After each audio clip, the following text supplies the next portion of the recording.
Hi everyone, welcome back to Wake&Tech.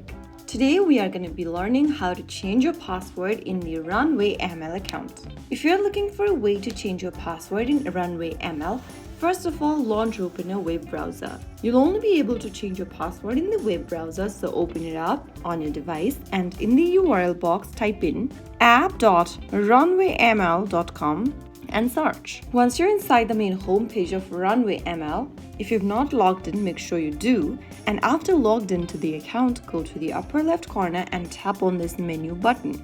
In the expanded menu, tap on your name at the bottom and then click on Account Profile. On the next page, scroll down and tap on the Change Password option. First, you'll need to enter your current password in the first field. Once you've typed in your current password, go to the next field and type in a new and a strong password you want to change to. Finally, on the next field, enter the new password you are trying to change to again. And finally, click Save. Soon after you tap on Save, your password will be updated.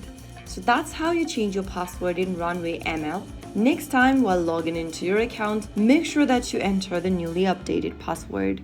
So there you have it. If you found the video helpful, don't forget to like, share and subscribe to our channel. I will see you again in the next video. Stay tuned and thanks for watching.